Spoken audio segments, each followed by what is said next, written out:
한 주 동안 잘 지나셨습니까? 예. 오늘은 우리가 계속해서 요한복음 말씀을 같이 나누도록 하겠습니다. 오늘 말씀 제목은 영적 동조. 글쎄 동조란 말 잘 쓰지 않는데 스피리추얼 튜닝 아마 이렇게 하면 될 것 같아요. 그래서 이게 튜닝이 뭔지 잘 모르실 것 같아서 제가 라디오를 가지고 왔습니다. 그래서 튜닝이 뭐냐 잘 한번 보시기 바랍니다. 튜닝이 안 되면은 아무리 방송국에서 전파를 쏘더라도 라디오로 들을 수가 없습니다. 라디오만 그런 것이 아니라 TV도 마찬가지입니다. 텔레비전도 아무리 센 전파를 쏘아도 우리가 텔레비전 영상을 볼 수가 없습니다. 우리 어린이들도 한번 보세요. 튜닝이 뭔지 동조가 뭔지 하는 것을 한번 잘 보기 바랍니다. 예.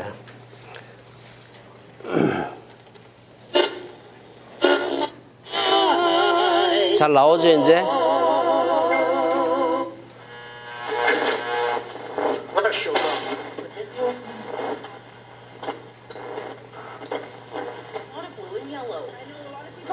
A little apprehensive because of what happened, but you can't let that stop you.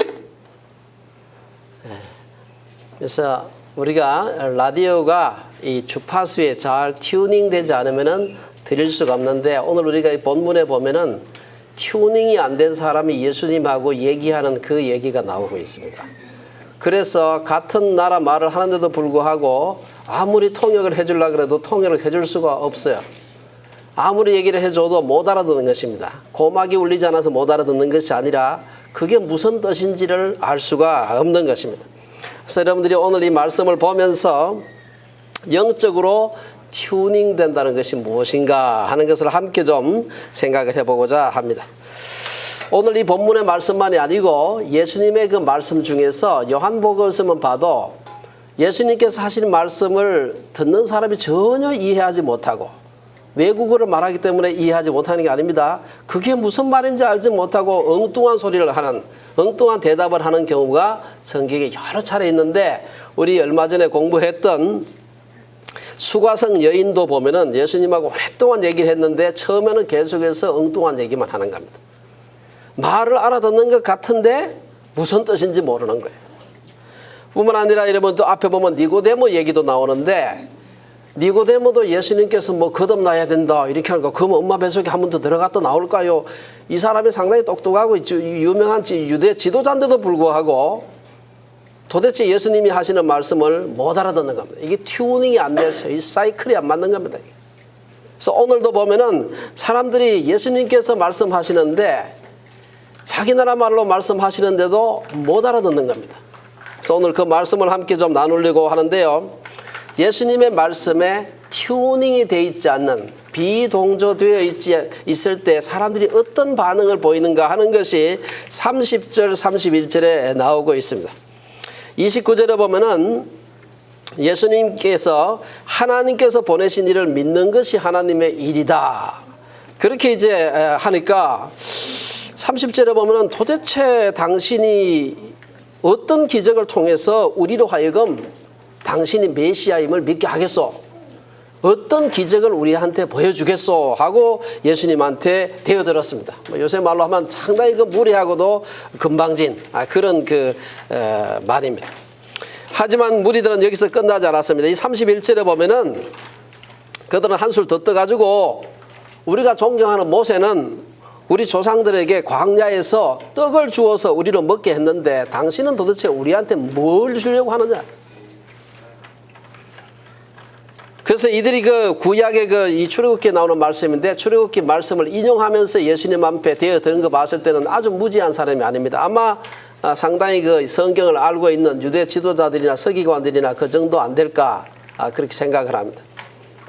이들은 바로 어제 하루 전에 오병이어의 기적을 경험합니다. 그런데 그 큰 표적을 보고도 성에 차지 않는 것이지. 그래서 예수님한테 당신이 메시아라고 주장을 하려면은 당신이 메시아임을 보여주는 엄청난 기적을 또 행해봐라. 이렇게 지금 요구를 하고 있는 것입니다. 그래서 이 31절에 보면은 유대인들은 하늘에서 그들에게 떡을 주어 먹게 했다. 유대인들이 한 말입니다. 여기에서 보면은 하늘에서 그들에게 떡을 주어 먹게 했다고 하는데 주어가 우리말은 잘 생각되는데 주어가 없어요. 그가 하늘에서 그들에게 떡을 주어 먹게 했다 이 말입니다. 이 그가 누구냐? 유대인들은 그게 모세라고 생각을 했습니다. 모세가 하늘에서 떡을 내려서 그 떡을 우리 조상들에게 먹게 했다. 우리 아까 허 목사님 설교하신 것처럼 그 많은 몇십만의 사람들 아니 뭐 100만 200만의 사람들을 먹였는데 그 엄청난 그 모세의 그 기적을 우리가 참 기록을 통해서 알고 있는데 당신은 도대체 무슨 기적을 행하겠느냐? 여기에 대해서 예수님께서는 그 떡은 사실은 모세가 준 게 아니다. 그것은 하나님께서 주신 것이다. 그리고 그분이 하늘로부터 떡을 주시는데 그치지 않고 하나님께서 주시는 떡은 그 정도 떡이 아니고 참떡을 주신다. 그렇게 말하고 있습니다. 근데 문제는 여기서부터 아웃 오브 튜닝이 되는 거예요. 튜닝이 안 돼. 이게 무슨 뜻인지 이 같은 유대 나라 말로 말을 하는데도 이 사람들이 못 알아듣고 있는 것입니다. 그래가지고 예수님의 말씀이 떨어지자마자 모세가 줬던 떡보다도 훨씬 맛있는 떡을 주겠다 그러니까 너무 좋아가지고 그러면 얼른 주세요. 항상 주세요. 여러분 요즘은 우리가 먹는 게 사실 우리 캐나다 같이 잘 사는 나라에서는 먹는 게 별로 중요한 것 같이 생각이 안 됩니다.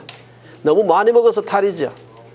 그렇지만 지금부터 한 2000년 전에 유대 팔레스타인 지방에서는 평균적으로 사람들이 하루에 한 끼 혹은 두 끼 먹었습니다. 다이어트 하려고 한 게 아니고 먹을 게 없어서 그렇게 먹었습니다. 그렇기 때문에 어느 잔치집이 있으면 잔치집에 가서 하루 잘 먹는 것이 굉장히 큰일입니다. 그래서 큰 집에 누가 잔치한다 결혼한다 그러면 동네 사람 다 모이는 겁니다. 축하해 주려 모이는 게 아니라 사실은 배가 고파서 모이는 겁니다. 이게 2000년 전의 얘기가 아니고 저희 어릴 때도 그랬어요. 사실 어릴 때 누들집에 잔치한다 그러면 동네 사람 다 온 식구가 다 오는 겁니다. 와가지고 실컷 먹고 그러고는 하루 굶어도 되는 거죠. 실컷 먹었으니까.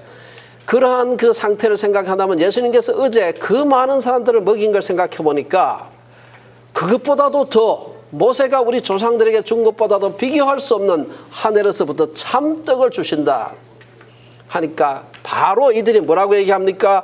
그 떡을 주여 이 떡을 항상 우리에게 주옵소서. 34절에 그렇게 얘기하는 것입니다.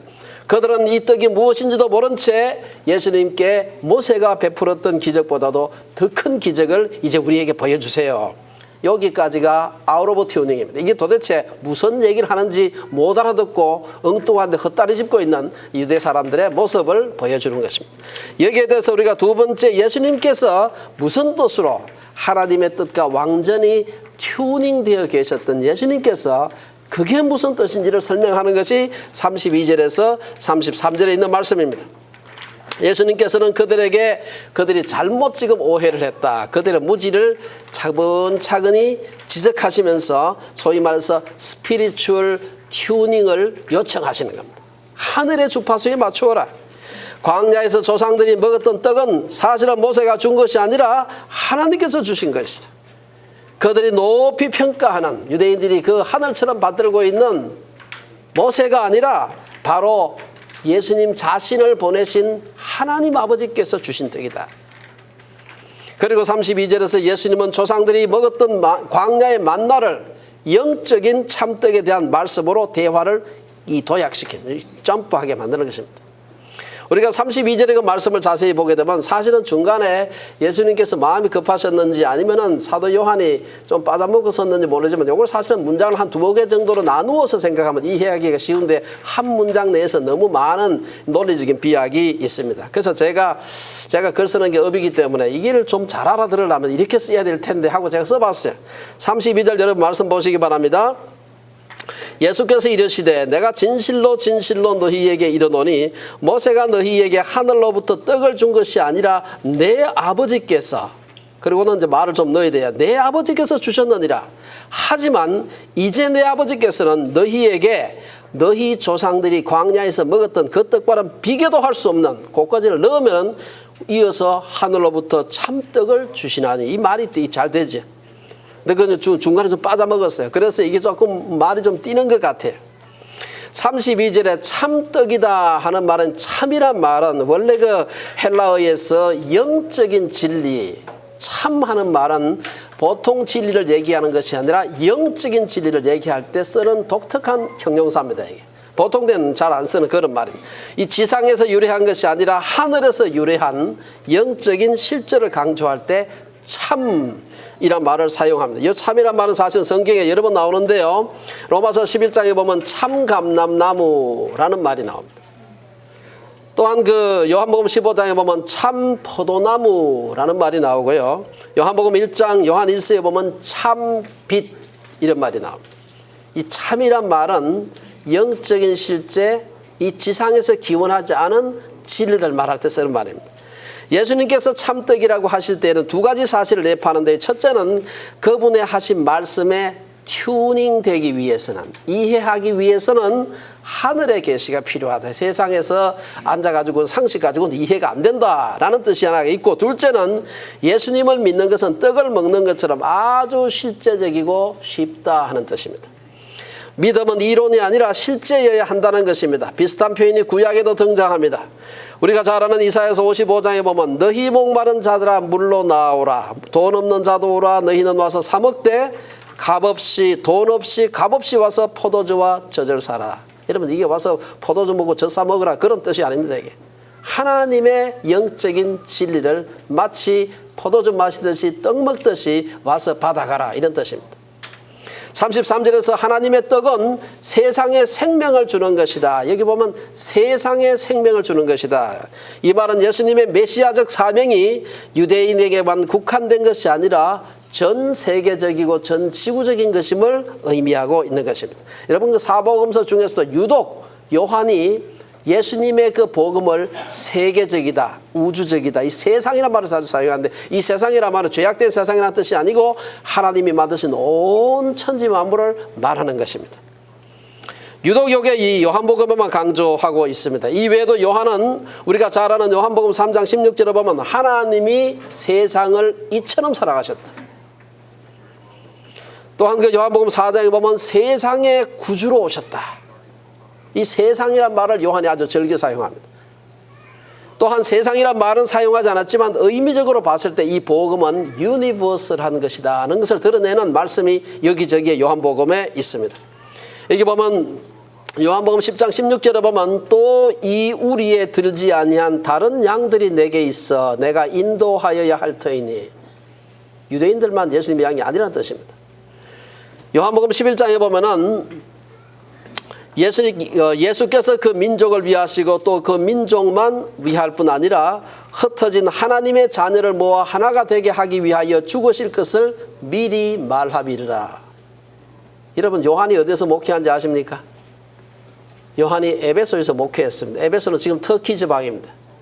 그가 예수님을 만나고 예수님의 제자로 부름을 받은 것은 팔레스타인이었지만 그의 만년에 그가 목회하고 거기서 죽은 곳은 현재 터키 서쪽에 있는 그 에베소라는 동네. 그야말로 로마 문화, 그리스 정신이 아주 가득 깃든 그곳에서 목회를 하고 있었습니다. 유대 나라에서는 자기 나라만의, 자기 민족만의 구세주인 줄 알았는데, 남의 나라, 우리 지금 한국 사람 여기 와서 예수 믿듯이 남의 나라에 와서 보니까 우리 저 유대 팔레스타인에서만 예수님이 구주가 아니고 온 세상의 구주가 되시는 분이라는 것을 그의 그래서 계속해서 강조하고 있어요. 요한 복음에서도 강조하고 있지만 요한 1, 2, 3서 요한 계시록에서도 그 사실을 강조하고 있습니다. 이제 예수님은 하나님께서 만나와는 비교도 안 되는 참떡을 세상에 주신다 이렇게 말씀하셨습니다. 그래서 그러니까 34절에서 그들이 주여 이 떡을 항상 우리에게 주소서, 이 말씀에 동조되지 못하고 엉뚱한 지금 얘기를 하고 있습니다. 여기에 대해서 예수님께서 그러면 이 튜닝을 위해서 무슨 조건이 필요한가 라는 것을 35절 36절에서 얘기하고, 첫째는 예수님께 나오는 것이 필요하다. 35절에 보면 내게 오는 자는 결코 줄이지 아니할 터이요. 예수님은 바로 내가 그 떡이라고 선포하십니다. 나는 내가 곧 그 생명의 떡이다. 33절에서 예수님은 하늘의 떡은 하늘에서 내려 세상에 생명을 주는 것이라고 말했는데, 여기서 예수님은 바로 그 떡이 나다 라고 지금 얘기를 하고 있는 것입니다. 예수님은 사람들의 영생을 위한 떡, 즉 우리말로 하면 밥이 되기 위해서 세상에 오셨다. 예수님은 자신이 준 육신의 떡이 아니라 영원한 떡인 바로 자기 자신을 소유하고 먹는 자가 되라. 이렇게 지금 말씀하시는 것입니다. 요한복음에는 예수님께서 소위 우리가 말하는 예수님의 그 자기 은유가 한 7번 정도 서로 다르게 나타납니다. 나는 무엇이다. 이게 첫 번째 은유입니다. 나는 떡이다. 나는 생명의 떡이다. 지금 그렇게 얘기하고 있고, 뒤에 보면은 예수님께서 뭐 나는 세상의 빛이다. 나는 양의 문이다. 나는 선한 목자다. 나는 부활이요 생명이요 생명이다. 나는 길이요 진리요 생명이다. 나는 참 포도나무다. 이게 요한복음에서 독특하게 나오는 예수님께서 나는 누구다. 헬라 말로 에고 에이미 하는 말. 나는 누구다 하는데 아주 7가지로 딱 정리해가지고 예수님께서 말씀하시는데 오늘 이게 말씀이 첫 번째 말씀입니다. 이 7가지 예수님의 은유를 관통하는 공통점이 있습니다. 그게 뭐냐 하면 생명이라고 하는 것입니다. 예수님 그분 안에 진정한 생명이 있다. 이것은 요한복음의 기록 목적과도 관련이 있습니다. 요한은 요한복음의 기록 목적을 우리가 잘 아는 요한복음 저 끝에 가서 20장 31절에 가면은 뭐라고 얘기합니까? 왜 요한복음 기록하느냐? 오직 이것을 기록하면 너희로 예수께서 하나님의 아들 그리스도이심을 믿게 하려 하며 또 너희로 믿고 그 이름을 힘입어 생명을 얻게 하려 함이니라. 요한복음에는 생명이란 말이 독특하게도 막 54번이나 등장한대. 제가 헤아려본 건 아니고요. 54번이나 등장한대. 예수님은 자신을 생명의 떡이라고 비유하셨는데 이것은 예수님의 삶과 밀접한 관련이 있습니다. 예수님이 여러분 어디서 태어났습니까? 우리 어린이들 어디서 어느 동네? 베들레헴에서. 베들레헴이란 말이 원래 그게 떡집이란 말입니다. 떡집 베들레헴 해서 떡집 이런 뜻입니다. 베들레헴에서도 어디서 태어났습니까? 예, 말구유 마국간에서 태어났는데 마국간에서도 어디서 태어났어요? 옳지. 말구유가 우리 말하면 이 밥통이라는 뜻입니다. 말밥통. 여러분이 구유는 짐승이 밥을 먹는 밥통인데 예수님께서 자신의 정체성을 밥이라고 자신이 태어난 곳을 떡집 그리고 구유로 정한 것은 이 굉장히 자연스러운 일입니다. 영적으로 하나님과 동조되어 살아가는 사람의 축복은 바로 생명의 떡이요 음료가 되시는 예수님으로 인해서 줄이거나 목마르지 않는 삶을 산다는 것입니다. 예수님은 하늘에서 내려온 선지자 정도가 아니라 바로 자기 자신이 바로 그 떡, 생명의 떡이라고 하시는 것입니다. 그렇다면 어떻게 그 생명의 떡을 먹을까? 35절에서 예수님은 나를 믿는 자는 줄이지도 목마르지도 않는다. 나를 먹는 자라고 하지 않고 나를 믿는 자는 말을 조금 바꾸었어요. 믿는 것이 곧 먹는 것이라는 뜻입니다. 예수님을 갖다가 식인종처럼 잡아먹으라 이런 뜻이 아니고 예수님을 믿는다. 그것이 예수님을 먹는 것이다. 우리말로 믿는 거 먹는 거 비슷하죠 말도. 여러분 어린아이가 태어나면 본능적으로 엄마의 젖을 빠는 것처럼 먹는 것은 이 세상에서 가장 간단하면서도 본능에 해당하는 것입니다. 그래서 여러분 쉬운 일을 할 때 내가 우리 영어권에 있는 분들이 이 말 알아들을지 모르겠는데 쉬운 일을 할 때 야 그거 식은 죽 먹기야 그거. 식은 죽 그냥 죽 먹기도 쉬운데 식은 죽은 더 먹기 쉽거든요 이게. 누워서 떡 먹는 거야 그거는. 누워서 앉아서 먹는 것도 쉽지만 누워서 떡 먹는 건 더 쉽습니다. 이처럼 예수님을 믿는 것은 음식을 먹는 것처럼 간단하고도 자연스러운 것이다. 그분을 구주로 영접하겠다고 말로 고백하고 의지적으로 결단하면 되는 것입니다. 이것은 율법주의자들의 요구와는 달리 믿기만 하면 되는 것이다. 그러나 문제는 세상에 떡이 많긴 많은데 아무 떡이나 막 주워 먹으면 안 되는 것입니다. 오늘날 많은 사람들이 영적 건강을 해치는 정크푸드, 패스트푸드를 너무 많이 나눠주고 있어요. 기복신앙, 불건전한 신비주의, 자유주의 신앙을 부추기는 떡은 교인들의 입맛을 버리고 결국은 영혼을 죽게 만드는 것입니다. 교회는 영생하게 하는 음식을 제공해야 하는 것입니다. 불로 장생하는 그런 음식이 아니라 불사 영생하는 음식을 줘야 되는 것입니다. 예수님께서 나는 생명의 떡이라고 하셨을 때 이 생명은 영적인 생명을 의미하는 이 원래 헬라어 자체가 이 생명을 의미할 때 조에 비오스 두 말 사용하는데 조에란 말은 영적인 생명을 가리킬 때 쓰는 말입니다. 비오스는 우리가 바이올로지 할 때 비오스는 원래 생물학적인 생명입니다. 예수님은 인간의 육신적 필요를 무시하지 않으셨지만 본질적인 것은 영적인 생명이다. 왜 기복신앙이 문제가 됩니까? 왜 신비주의 신앙이 문제가 됩니까? 기복신앙이나 불건전한 신비주의는 결국은 자기를 위한 신앙입니다. 자기 배를 채우는 생명, 즉 자기의 비오스를 확장할 위험성이 크기 때문입니다. 만일 예수님께서 세상에 오신 목적이 다만 인간의 육신의 배를 채우는 그러한 것이었다면, 다만 육신의 질병을 고치는 것이었다면 예수님은 충분히 그럴 수 있는 분이죠. 그 능력이 있는 분이었습니다. 하지만 예수님이 세상에 오신 목적은 그것 이상이었다는 것입니다. 영적으로 동조된 사람의 축복은 그것을 넘어서는 것입니다. 병고를 통해, 사업이 어려워지는 것을 통해, 때로는 죽음을 직면하는 고통을 통해서 우리가 영적으로 생명의 떡인 예수님을 먹는 그런 놀라운 경험을 하는 경우가 굉장히 많이 있습니다. 그때 사업에 그때 홀딱 망해보지 않았더라면 정말 내가 예수님 잘 몰랐을 텐데 그 고통 속에서 내가 예수님을 만났다. 우리 그런 간증을 수도 없이 듣습니다. 두 번째, 우리가 이 기적신앙을 벗어나는 것입니다. 36절에 보면 그러나 내가 너희에게 이르기를 너희는 나를 보고도 믿지 아니하는도다. 영적으로 동조되어 있지 않는 사람들은 기적신앙을 벗어날 수가 없는 것입니다. 이러한 사람들을 보고 예수님은 너희는 나를 보고도 믿지 아니하는도다 라고 나무라셨습니다. 여기서 예수님을 보고도 보았다는 말은 단지 그분의 얼굴을 보았다 그런 말이 아닙니다. 그분의 기적을 행하는 그 광경을 보았다, 그것을 갖다가 의미하는 것이 아니다. 그들은 그렇게 많은 것을 보고도 예수님이 메시아인 것을 보지 못했다는 것입니다. 그분의 육신의 얼굴을 보고도, 그 많은 기적을 보고도 예수님이 메시아임을 보지 못한 것입니다. 그래서 여기서 그런 것을 가르쳐서 너희가 나를 보고도 믿지 않는다. 여기서 우리가 기적신앙의 한계를 볼 수가 있습니다. 많은 사람들이 기적을 보여주면은 내가 예수 믿겠다. 그렇지만 여기서는 단호하게 그렇지 않다라고 얘기합니다. 기적 아무리 보여줘도 예수 안 믿는다는 것이지. 기적이 예수님을 만나게 하는 매개체는 될 수 있겠지만 기적의 경험 그 자체는 믿음이 아니라는 것입니다. 예수님과의 진정한 만남이 없으면 아무리 교회 오래 나오더라도, 아무리 종교적인 환경에서 성장했더라도, 아무리 많은 기적의 체험을 했더라도 그것은 생명이 없는 것이다. 육신의 눈을 떴지만 영적인 안목이 없는 사람을 가리켜서 맹인이자 귀머거리였던 헬렌 켈러는 맹인이 되는 것보다 더 나쁜 것은 시력은 이때 비전이 없는 것이다.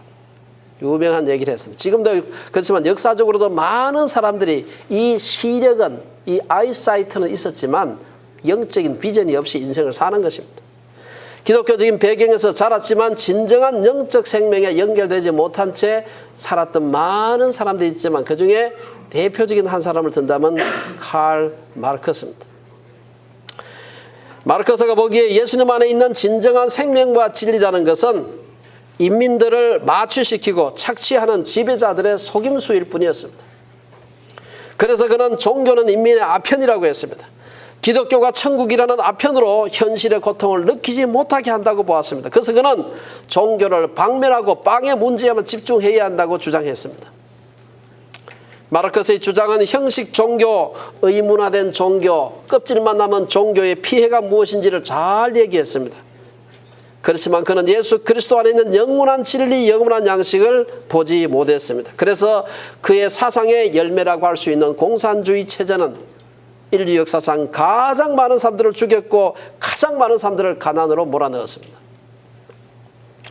마지막으로, 그러면 우리가 이 예수님한테 영적으로 튜닝된 라이프가 어떤 것인가? 동조된 삶이라는 게 무엇인가? 오늘 본문에서 마지막 오늘 37절에서 끝절까지 거기다 말씀을 하고 있습니다.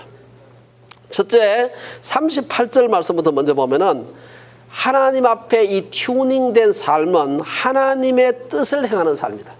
38절에 뭐라고 얘기합니까? 내가 하늘에서 내려온 것은 내 뜻을 행하리 함이 아니로 나를 보내신 이의 뜻을 행하리 함이다. 나를 보내신 이가 누굽니까? 하나님이지. 하나님의 뜻을 행하는 것, 그 삶, 그게 영적인 동조된 삶이다. 예수님은 자기 혼자 그냥 나서 보니까 내가 있더라, 그게 아니고 나는 세상에 하나님으로부터 보냄을 받은 사람이다. 파견된 사람이라고 하는 그 확신을 가지고 있었어요. 예수님은 자신이 자신이 하늘에 속한 자이고 하늘에서 기원한 자라는 것을 알고 계셨습니다. 그러면 여러분 생각할 때 예수님은 그렇지만 나는 그런 문제가 생기겠죠. 예수님만 하늘에 속하시고 하늘에서 기원하셨을까? 예수님은 그렇지 않다고 얘기합니다. 예수님은 거듭난 모든 사람은 하늘에 속한 자요 하늘에서 기원한 자다. 그렇게 말씀하십니다. 우리가 잘 아는 요한복음 3장 3절에 보면 예수님이 니고데모에게 거듭나야 한다. 요 거듭나야 한다 할 때 거듭이란 말 자체가 원래 위로부터란 뜻입니다. 우리말로는 그냥 거듭이다 이렇게 해서 그냥 again 그냥 다시 반복하는 것을 나타내는 말이지만 실제 원어의 뜻은 위로부터 난다는 뜻입니다. 다시 말해서 예수님 믿고 거듭난 사람은 위로부터 난 사람이고 그렇지 않은 사람은 아래로부터 난 사람입니다. 비록 육신의 부모 예수님을 믿지 않는 부모에게서 태어났더라도 예수님을 믿고 거듭나게 되면 하늘에 속한 자요 하늘에서 내려온 자라는 것입니다. 그런 의미에서 부모는 실수해서 아이를 낳을 수 있지만 실수로 태어나는 아이는 세상에 존재하지 않는 것입니다. 자신이 하늘에 속한 자 하늘에서 기원한 자라는 예수님의 확신은 곧바로 예수님의 사명과 관련이 됩니다. 여러분 누구에게 파견을 받았다 그러면 아무런 목적 없이 그냥 파견될 수가 없는 것입니다. 파견받았다는 것은 틀림없이 그 속에 무슨 일을 하라고 미션을 가지고 파견을 받는 것입니다. 38절에서 예수님은 내가 하늘에서 내려온 것은 내 뜻을 행하려 함이 아니요 나를 보내신 이의 뜻을 행하려 함이다. 이것은 자신의 사명에 대한 확신을 의미하는 것입니다. 그럼 사명이 뭘까? 오늘 본문은 간단하게 나를 보내신 이의 뜻을 행하는 것이다. 예수님은 항상 한평생 나를 보내신 이의 뜻을 생각하면서 사신 분입니다. 그분에게는 하나님의 뜻을 아는 것이 진정한 지식이고 하나님의 목적을 이루는 것이 그분의 성공이었습니다. 예수님은 자신이 파송된 자라는 의식을 갖고 살았기 때문에 파송하신 분의 뜻이 아니라고 생각하는 것에는 별 관심이 없었습니다. 제가 밴쿠버에 처음 1997년 연말에 왔을 때 여러분 잘 알다시피 그때 IMF 외환위기가 한창 막 시작될 때였습니다. 제가 학교 사직을 한다고 학교 정교수 사표를 냈을 때는 미국 달러가 860원 했습니다. 근데 불과 3, 4개월 뒤에 제가 1997년 12월 말 되니까 US 달러가 1960원 하더라고요. 2배보다도 더 많아졌습니다.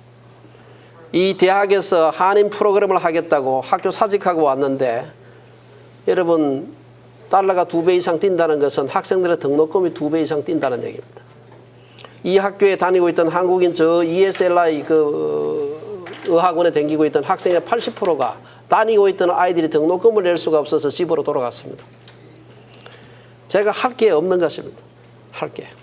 한국에선 제가 이 일 하라고 파견을 받아서 왔는데 할 게 없어요. 아무것도 할 게 없는 것입니다. 그래서 저희가 렌트한 집에서 저 타운하우스에서 2층에서 1층으로 왔다 갔다 하면서 400일을 지났습니다. 아무것도 할 게 없어요. 하도 답답하니까 저희 그 가까이 계셨던 그때 안식년으로 와 계셨던 방성계 목사님이 양 교수님 빨리 MDB하고 목회 시작하시오 그러더라고요. 안 굶어 죽는다고. 우리 CBMC 하시는 임정규 장로님은 저보고 양 교수님 빨리 공무원 시험이라도 쳐보시죠. 얼마나 옆에서 봤을 때 답답했으면 그런 얘기를 했을까 하는 생각을 제가 해봐요. 근데 문제는 제 혼자 이민을 온 것 같으면 뭐 공무원 시험 하다 뭘 못하겠습니까? 근데 문제는 제가 이 일 하라고 파송 예배 보고 파송패 받고 파견을 받은 사람인데 제가 뭘 할 수 있습니까? 이게 사람이 아주 죽을 지경이다. 차라리 그냥 오픈 엔디드 된 것 같으면 뭘 못하겠습니까? 이게 파견받은 사람은 자기의 파견된 그 사명을 감당을 해야 편안함을 느끼는 것입니다. 딴 걸 할 수가 없어요. 예수님의 유일한 비전은 보내신 이의 뜻, 아버지의 소원을 이루는 것이었습니다. 그래서 자신이 아무리 고통스럽고 힘들어도 아버지의 뜻이라면 기꺼이 순종하셨습니다. 그분이 참혹한 십자가의 처형을 앞에 두고 처절하게 기도하셨던 그 모습을 우리가 기억합니다. 누가복음 22장에 보면은 아버지여 만일 아버지의 뜻이거든 이 자를 내게서 옮기시옵소서. 그러나 내 원대로 마옵시고 아버지의 원대로 되기를 원하나이다. 요 같은 얘기인데 이 같은 얘기를 마가복음 14장에 보면은 조금 다르게 기록을 하고 있어요. 아빠 아버지 우리 개역 개정에 지금 나와 있습니다. 아빠 아버지여 아버지께는 모든 것이 가능하오니 이 잔을 내게서 옮기시옵소서. 그러나 나의 원대로 마시옵고 아버지의 원대로 하옵소서. 아바 아버지 하는 것보다 아빠 아버지가 훨씬 더 친근하게 느껴지지 않습니까? 그 아빠라고 부를 수 있는 분이 나를 십자가에 못 박아 죽이는 것입니다.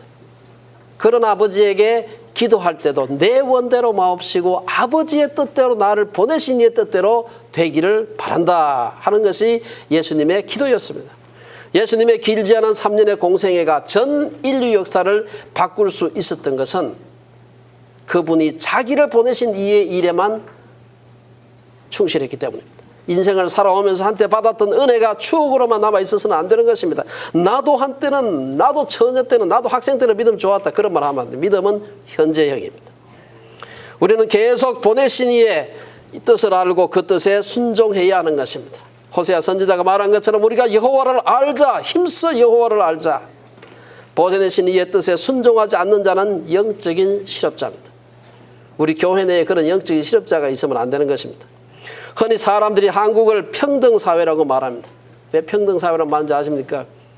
몇 평에 사느냐, 몇 등 하느냐, 이게 중요하기 때문에. 하나님의 뜻은 중요한 것은 하나님의 뜻을 행한 몇 평 몇 등이 중요한 것이 아니고 하나님의 뜻을 행하는 것이 하나님의 뜻을 알고 행하는 것이 중요한 것입니다. 하나님의 뜻은 대양에 솟아있는 바위와 같습니다. 아무리 큰 항공모함이라도 큰 10만 톤 되는 항공모함도 대양에 솟아있는 조그마한 바위가 있으면 이까지 가고 받고 지나가지 않습니다. 왜? 그 바위는 지구의 뿌리를 받고 있기 때문입니다. 우리가 인생을 살아가면서 사소하게 보이는 것이라도 보내신 이의 뜻과 나를 보내신 이의 뜻과 충돌할 때는 내가 진로를 바꾸어야 되는 것입니다. 하나님이 원하시는 코스로 내 코스를 바꾸어야 인생이 편한 것입니다. 그것이 거듭남이요 그것이 보내신 이의 뜻을 행하는 것입니다. 두 번째로 하나님의 뜻을 그럼 우리가 어떻게 분별할까? 이게 우리 모두의 고민 중에 하나입니다. 저 하나님 뜻을 어떻게 분별? 나도 그렇게 살고 싶은데 하나님 뜻을 어떻게 분별해서 살지? 제가 이 여기에 대해서 책이 엄청나게 많습니다. 인터넷에 쳐보면 뭐 헤아릴 수 없이 많이 나오는데 그중에 제가 제일 제 마음에 와닿는 것 그렇지 싶은 사람의 방법이 여러분 잘 아는 우리 고아의 아버지 조지 밀러의 방법입니다. 이분이 한 6가지를 얘기했는데 제가 좀 제 말로 좀 요약을 해서 한 6가지 간단하게 말씀드릴 텐데 여러분 한번 잘 들으면서 이걸 관통하고 있는 한 가지 방법, 한 가지 정신이 있습니다. 그게 뭔지를 한번 생각해 보시기 바랍니다. 첫째는 자기 뜻을 포기해라. 문제에 처했을 때 그 문제에 관한 나의 의사가 그 속에 들어가지 않도록 나의 마음을 비우려고 노력. 두 번째, 느낌을 신뢰하지 말아라. 될 것 같아, 안 될 것 같아. 이거를 신뢰하지 말라는 것입니다. 결과에 대해서는 나의 감정이나 이상을 개입시키지 않도록 노력하는 것. 세 번째, 성령과 말씀을 바라보라. 성령께서 나를 인도하시고자 하는 방향을 깨달으려고 노력하라. 네 번째, 주변 환경을 바라보면서 하나님이 어느 곳으로 인도하는지 살펴보라. 다섯 번째, 하나님 뜻을 보여주기를 실제로 기도하라. 마지막으로 당신의 마음에 평강이 있는지를 점검해라. 한 번 말고 두 번, 세 번 또 기도하고 또 체크해보고 또 기도하고 또 체크해보고 그리고 몇 차례 하고 난 뒤에 그래도 평강이 있다면 하나님의 뜻이라고 생각하고 순종하라. 여러분 이 밀러의 그 6단계 공통점이 있습니다. 그 공통점이 뭡니까? 한 가지입니다. 내 뜻을 행하려 함이 아니요 나를 보내신 이의 뜻을 행하려 하는 것입니다. 말을 조금 더 구체적으로 단계를 나누어서 얘기했을 뿐이지 사실은 한 가지를 얘기하고 있는 것입니다. 하나님의 뜻을 행하는 것은 자기 뜻을 내려놓고 하나님께 순종하려고 하는 것, 즉 내 뜻과 하나님의 뜻의 싸움이라고 할 수가 있는 것입니다. 미국의 위대한 침례교 설교자였던 조지 트루에스 목사님은 인간이 가질 수 있는 가장 위대한 지식은 하나님의 뜻을 아는 것이고 인간이 행할 수 있는 가장 위대한 성취는 하나님의 뜻을 행하는 것이다. 때때로 우리가 하나님 뜻을 분별하기가 어려울 때가 있습니다. 주님 주일 예배 빠져먹고 골프하러 갈까요? 이거는 기도해 볼 필요도 없는 것입니다. 그러나 하나님 일식집 할까요? 아니면 옷가게 할까요? 이거는 생각보다 쉽지가 않습니다. 그런 때는 정말로 우리가 하나님의 뜻을 알기 위해서 노력을 해야 되는 것입니다.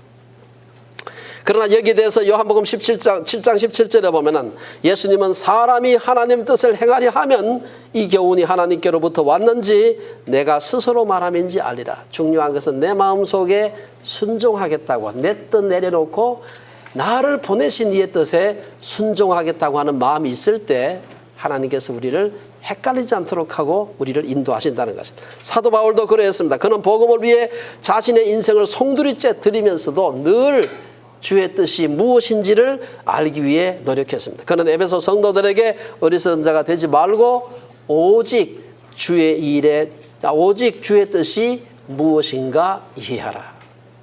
오늘날 예수 믿는 사람들 중에서도 너무나 많은 사람들이 자기가 하늘에 속한 신령한 사람이라는 것을 잊어버리고 삽니다. 그래서 파견된 사람, 보냄을 받은 자로서의 사명감이 없이 사는 것입니다. 자신을 세상에 보내신 분의 뜻을 모른다면 우리는 바른 인생을 살 수가 없는 것입니다. 세 번째, 이 잘 튜닝된 사람의 삶은 사람을 귀히 여기는 삶을 산다. 오늘 37절과 39절에 그 말씀이 나와 있습니다. 아버지께서 내게 주시는 자는 다 내게로 올 것이요 내게 오는 자는 내가 결코 내쫓지 아니하리라. 39절에 나를 보내신 이의 뜻은 내게 주신 자 중에 내가 하나도 잃어버리지 아니하고 마지막 날에 다시 살리는 이것이니라. 보내신 이의 뜻이 무엇입니까? 사람마다 보내신 이의 뜻을 행하는 모습은 다르지만 본질은 하나다. 37절 39절이 말하는 바는 하나님께서 맡겨주신 사람들을 잃어버리지 않는 것입니다.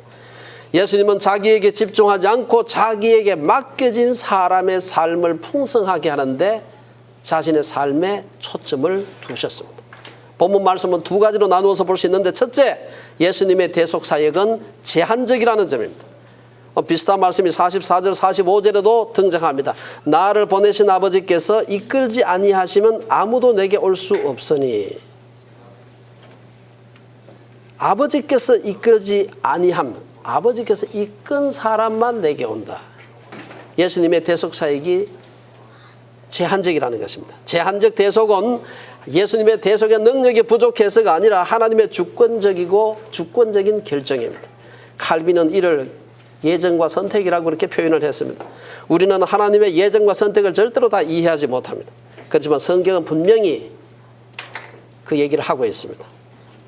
우리는 우리의 의무는 모든 사람들에게 복음을 전하는 것이지만 성경은 분명히 제한적 구속을 가르치고, 두 번째, 이 말씀 무슨 뜻이냐? 모든 선교 사역은 사람들을 살리고 복되게 하는 것이어야 한다. 이 점을 가리켜서 예수님은 요한복음 10장 10절에서 도둑이 오는 것은 도둑질하고 죽이고 멸망시키려는 것뿐이요 내가 온 것은 양으로 생명을 얻게 하고 더 풍성히 얻게 하려는 것이다. 여러분, 이것은 신약과 구약 막론하고 전 성경에 일관되게 들어있는 정신입니다. 모든 민족으로 하여금 복이 되게 하는 것, 이것은 하나님께서 아브라함에게 주셨던 그 복입니다. 우리가 잘 아는 창세기 12장 1절에 보면 여호와께서 아브라함에게 이르시되 너는 너의 고향과 친척과 아버지의 집을 떠나 내가 네게 보여줄 땅으로 가라. 그리고 이 말씀에 순종했을 때 아브라함이 어떤 복을 받습니까? 아브라함이 복을 많이 받는 것이 아니라 사실은 아브라함이 다른 사람들에게 복이 되는 삶을 살겠다는 그 복을 받습니다. 자기가 복의 마지막 종착역이 아니라 자기가 복의 통로가 되는 것입니다. 이게 진정한 복입니다. 여러분, 제가 언젠가 한번 그 말씀을 드린 적이 있습니다. 하나님께서 왜 무디를 그렇게 크게 썼을까? 초등학교도 안 나온 사람인데. 그분이 하나님께서 무디를 크게 쓴 이유 10가지, 우리 R.A. 토레이 박사님, 우리 대청 드신 분이 할아버지가 쓴 책에 그 얘기가 나옵니다. 무디에게 어마어마한 헌금이 들어왔는데 하나도 그분에게 남아있지 않고 그분은 통로가 되었을 뿐이다. 그래서 하나님께서 무디를 그게 크게 썼다.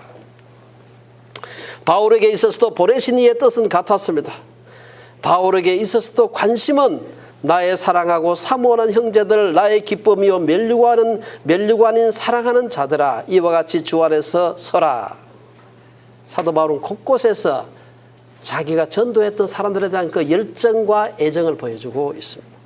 자기만을 위해 사는 사람처럼 초라하고 어리석은 사람은 없습니다. 그런데 세상에는 그런 사람을 성공한 사람이라고 생각하는 사람이 너무 많습니다. 자신과 자기의 자녀를 위해서는 한없이 부유하지만 남을 위해서는 한없이 인색한 사람들이 세상에 생각보다도 많습니다.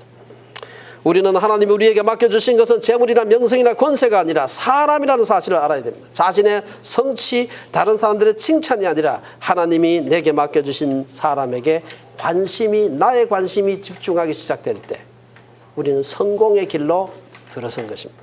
결국 남을 위해 사는 삶만이 위대하고 거룩한 것입니다. 그런 의미에서 마더 테레사는 성공한 분입니다. 저는 글을 쓰고 가르치는 것을 위해서 부름을 받았다고 늘 생각하는 사람입니다. 그래서 제가 제일 기쁨을 느끼는 게 뭐냐 하면 당신의 책을 읽어보고 내가 정말로 기뻤다. 정말로 큰 도움을 받았다. 우리 지난번에 여기서 베드로전서 강해 설교 하지 않았습니까? 고난에 대한 설교죠. 우리 김덕기 자매님께서 그 치주암 수술을 하면서 그 얼마나 큰 고통입니까? 그 고통 속에 있으면서 그 말씀 읽으면서 너무나 큰 위로를 받았다. 제가 그래서 그 말씀들이 너무 좋아요. 예수님의 삶이 위대한 것은 자기 자신에 대해서는 조금도 관심이 없었기 때문입니다. 그래서 그분의 짧은 공생의 기간 동안 전 인류 역사를 바꾸는 놀라운 일이 일어난 것입니다. 예수님처럼 우리도 하나도 잊어버리지 않는 것이 우리의 목적이 되어야 하는 것입니다. 내게 주신 자를 한 사람도 잊어버리지 않겠다고 결심하는 것. 그래서 우리가 좋은 차 사거든 이 차로 누구 태울까? 좋은 집 사거든 이 집에 누구 초대할까? 그런 생각해야 되는 거예요. 그게 마땅한 것이 그게 복 받은 사람의 태도다 이 말이에요. 마지막으로 40절에 보면은 튜닝된 사람의 삶은 뭐냐? 영생을 얻게 하는 삶이어야 한다. 내 아버지의 뜻은 아들을 보고 믿는 자마다 영생을 얻는 이것이니 마지막 날에 내가 이를 다시 살리리라. 영적으로 튜닝된 사람의 마지막 과제는 사람들로 하여금 영생을 얻게 하는 것입니다. 아버지의 뜻과 온전히 동조되어서 살았던 예수님의 삶의 목적은 바로 오늘 이 다른 사람들로 하여금 영생을 얻게 하는 그런 삶이었다는 것입니다. 비록 표현은 조금씩 다르지만 요한복음 6장에서만도 이 표현이 좀 다르지만 나를 믿는 자는 영원히 목마르지 아니하리라.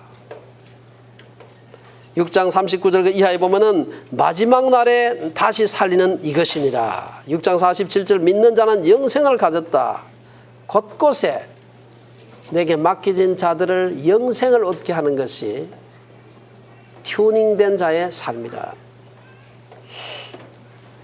마지막 결론 말씀드리고 마치겠습니다. 그러니까 2차 대전 때 나치의 유대인 대학살 캠프에서 극적으로 살아남은 그 유명한 심리학자 빅토르 프랭클이라는 사람이 있어요. 이 사람이 쓴 책 중에 의미를 추구하는 존재 혹은 의미를 추구하는 사람이라는 책이 있습니다. 사람이라고 하는 자체는 의미를 추구하는 존재라는 것이죠.